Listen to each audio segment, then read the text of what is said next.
I mean, he did have in the middle of his installation, there was this, it was obviously a cement casted bust, a cement casted figure of Virgin Mary, but it had a drainage pipe piercing through her abdomen. It didn't look painful. It just looked like it happened to be there. It was more surrealistic.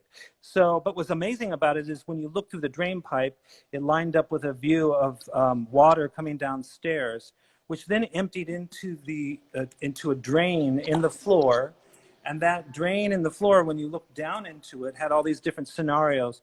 One of the artist's legs and the legs of a baby that he was holding in tide pools.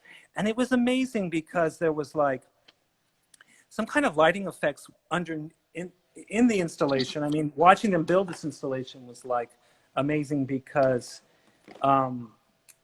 they had to build into the ground to create a whole subterranean world with fake tide pools all cast out of wax and fill it with water and create these lighting effects that looked like the sun and, you know, shadows of birds and stuff flying over the water. And it was amazing, you know. But anyway, in the long run, I was very, you know, hyped up on it, super excited, ready to conquer the world with my questions to lead people down, thinking it was going to be a positive thing. And then, of course, these protesters started coming into the museum when they opened the doors.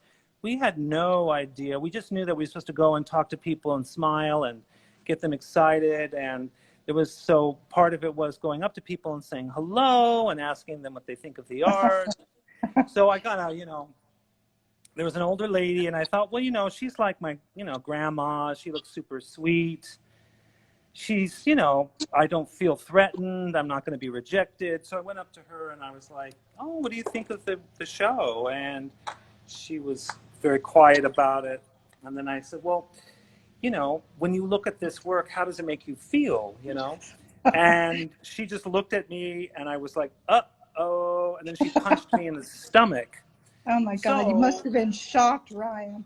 I was shocked, and then I realized it was a really succinct answer, because really what it came down to is she was having me feel what she felt the Virgin Mary was feeling by having a drainage system in her stomach. So I felt like she did communicate to me. It wasn't the way I wanted.